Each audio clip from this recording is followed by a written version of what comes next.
Hi friends, మీరు చూస్తుంది AVR machines. ఈరోజు మనం 4 డై మిషన్ గురించి మాట్లాడుకుందాం. ఈ మిషన్లో ప్రొడక్షన్ ఇంతకుముందు ఉన్న సింగిల్ డై మిషన్తో చూసుకుంటే 5 రెట్లు అంటే 5 టైమ్స్ ఎక్కువ ప్రొడక్షన్ అవుతుంది. అంటే మీరు సింగిల్ డైల్లో చూసుకుంటే ఒక గంటకి 500 ప్లేట్లే వస్తాయి. కానీ 4 డై మిషన్లో ఒక గంటకి 2500 ప్లేట్ల వరకు వస్తాయి. మనం ఇప్పుడు ఈ రెండు మిషన్ల కంపారిజన్ చూద్దాం.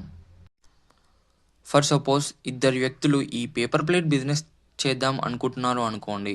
రిఫరెన్స్ కోసం ఆ వ్యక్తుల పేర్లు రామ్ అండ్ సురేష్ అనుకుందాం. రామ్ అనే వ్యక్తి సింగిల్ డై మిషన్ తీసుకున్నాడు అండ్ సురేష్ అనే వ్యక్తి 4 డై మిషన్ కొన్నాడు. ఆ ఇద్దరికి 8000 ప్లేట్ల ఆర్డర్ వచ్చింది అనుకుందాం. రామ్ అనే వ్యక్తికి గంటకి 500 ప్లేట్లే వస్తాయి కాబట్టి టైం అనేది 16 అవర్స్ పడుతుంది అండ్ కరెంట్ బిల్ వచ్చేసి గంటకి 1.5 యూనిట్స్ కాలుతుంది. అంటే మొత్తం 24 యూనిట్స్ కాలుతుంది. సురేష్ అనే వ్యక్తికి గంటకి 2500 ప్లేట్స్ వస్తాయి కాబట్టి టైం అనేది 3 అవర్స్ పడుతుంది అండ్ కరెంట్ బిల్ వచ్చేసి గంటకి 3.5 యూనిట్స్ కాలుతుంది. అంటే మొత్తం కలిపి 10 యూనిట్సే కాలుతుంది.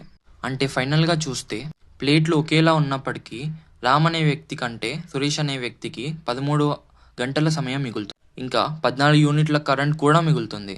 ఒకవేళ అర్జెంట్ ఆర్డర్స్ ఉన్నా కూడా సురేష్ అనే వ్యక్తి ఈజీగా ఆర్డర్స్ టైంకి ఇవ్వగలడు. ఇంకా సింపుల్గా చెప్పాలంటే రామ్ అనే వ్యక్తి తన పని మానుకొని 2 డేస్లో చేసిన పని సురేష్ అనే వ్యక్తి తన జాబ్ చేస్తూనే ఉదయం 1 గంట సాయంత్రం 1 గంట ఖాళీ చూసుకొని ఒక్క రోజులో కంప్లీట్ చేసేసాడు. ఇక్కడ ఈ సినారియో చూసుకుంటే సింగిల్ డై మిషన్ కంటే 4 డై మిషన్ బెటర్ అని అర్థం అవుతుంది. ఈ కంపారిజన్ మీకు అర్థమైందని అనుకుంటున్నా. 4 డై మిషన్తో చాలా ఎఫిషియెంట్గా పని చేసుకోవచ్చు. ఇంకా మీకు ఏమైనా డౌట్స్ ఉంటే కింద కనిపిస్తున్న మా నెంబర్కి వాట్సాప్లో మెసేజ్ చేయండి లేదా కాల్ కూడా చేయొచ్చు.